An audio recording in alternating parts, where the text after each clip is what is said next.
Y'all ready to blaze away or what? Welcome back to the channel, everyone. I don't make Street Fighter 6 videos often, even though I do play the game a lot in my spare time. Bison's great. Sagat, I was going to purchase him, but I kind of skipped on him at the last second. And I think the new character that they're releasing looks pretty decent as well. Usually the game is praised for being like one of the best fighting games of this generation. They do struggle in some aspects when you talk about monetization. All of the fighting games seems to be struggling with that, from Tekken to Mortal Kombat and Street Fighter.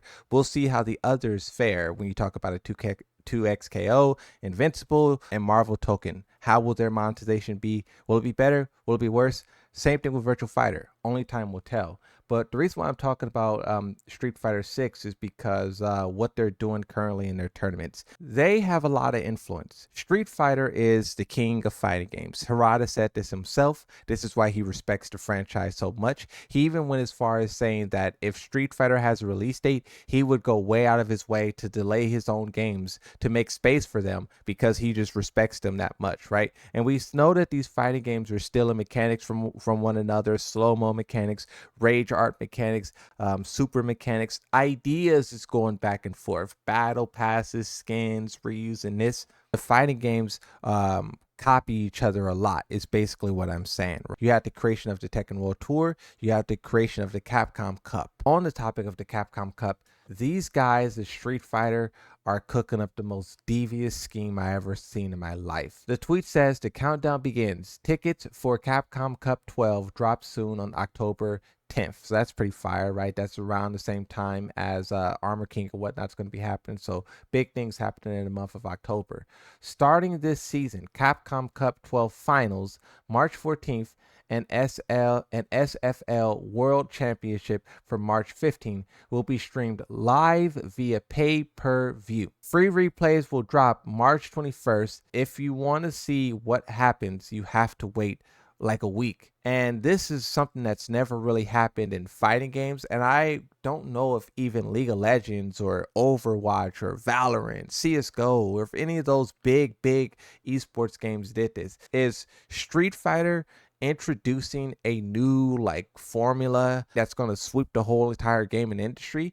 It's interesting because you had things like boxing, UFC, WWE, some of these things that created the pay-per-view, and it was their whole business model. Even they're starting to move away from it in small aspects. You could catch a fight on Netflix, you could catch a fight for free here, you could do this, you could do that. So seeing fighting games kind of going backwards and doing pay-per-view, it really just shows, like, one, how profit driven they are, and two, how they're just putting the consumers second. This is the most unconsumer friendly thing I ever seen out of a fighting game, and that says a lot because, like, we know how important tournaments are to fighting games. Harada once said that Tekken 7 reached 12 million copies and was so successful because of tournaments. So they're very important to these games, and to make your finals be locked behind a paywall is really diabolical. And I really wanted to make this video, one, to say that, but two, I really hope we do not see this trend continue.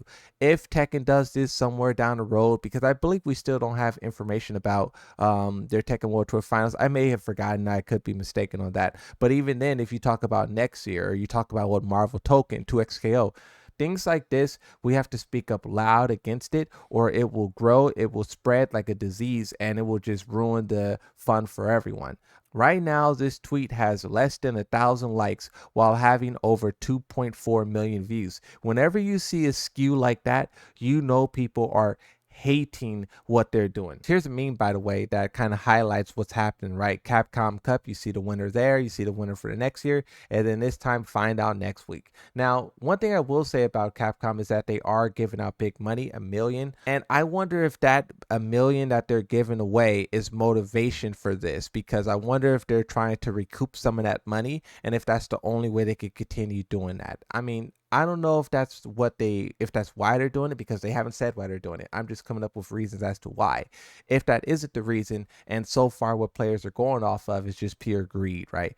Greed seems to be the driving factor here, and it's not good. But when you look at some of the here's another meme, right? But when you look at some of what the players are saying, you have this person here, Brian F. This was the direction Street Fighter 6 esports has been headed in with the success in Japan, but it feels really premature, not regional pricing for the world championship with online qualifiers from around the globe. It's all rather tone deaf. Street Fighter 6 esports becoming more of a Japan first product. One could argue the same thing is happening for Tekken, right? Because a lot of people don't notice, but we think that the game is catered for casuals, and yes, that is true, but Tekken 8, like Street Fighter, is really catered for the audience of Japan. Now, when you talk about which game was able to get that market, it was Street Fighter 6. When you look at the Steam players for Street Fighter, you see they constantly hit like 30,000 people. And when you look at when those players are active, that's the region of Japan. 30,000 people in Japan are loving this game every single day, and even more people are viewing it. And Tekken, Harada, those guys are looking at the success that Street Fighter is getting, and they're trying to alter their game and do these things to reach that same success. So when you see them do collaborations with PUBG, or you see them do collaborations with mobile games, keep in mind that Japan has a very big mobile game market, right? If you also keep in mind that Tekken Bloodline Netflix anime was pushed very hard in Japan. These fighting games really want that audience. They just see them as like walking coins, and they're trying to do everything in their power to get them. And then once they have them, they're going to try to milk them dry. Brian F. also says, I also don't think people fully grasp how much bigger Street Fighter 6 is in Japan compared to anywhere else. Players like are pulling a 250,000 views per stream highlight videos. Street Fighter 6 are getting more viewership than our maximum stage jumps, etc. So you can see, like in Japan, these streamers, these content creators are huge. They're pulling in a lot of numbers, and that's really where the popularity is coming from. And Japan and Street Fighter is really tapping into that, right? And also, what I would say to this is that I know for their most recent tournament, EWC, Tekken had more viewers than that. So even though Street Fighter is dominating in Japan and their numbers is bigger, there's still these brief moments where Tekken is able to overlap them. You have Adele who says, this is very surprising and weird decision from Capcom. This isn't going to be a positive thing for them. A lot of people are speaking out against this. Dom says, I don't think anyone wants to pay money just to watch their favorite player get throw loop. Mina RD says, I find it hard to accept. I understand that in Japan, this is considered normal, and fortunately, the community is still able to support each other in this way. However, in many regions, including my own, this is hardly even the leeway to play the game. No one should be deprived of the opportunity to enjoy the pinnacle of Street Fighter. I think it's still too early. So a lot of people who are not from the Japanese audience are saying this is not going to work, right? And here you have this weird thing where, like, what's more important, Street Fighter and their popularity in Japan, or the rest of the world and the players who make up these tournaments as well? Because here's one thing about Street Fighter that you can't say about Tekken. In Street Fighter, a lot of their tough competition also comes from like America and just different parts of the world, right? Min RD and whatnot, right? Tekken is really the game where like a lot of their serious competition comes from like Asia regions, right? So we'll see how this pans out. Like I said, this has over 2.4 million views and less than 1,000 likes. So they will probably try this, see how it pans out. But I don't know if this is something they should do. I don't know if this is something they should stick to. This seems like a very greedy move, and everyone is calling it that exactly. Hopefully they walk it back. Bad precedent to set for fighting games, but video games as a whole.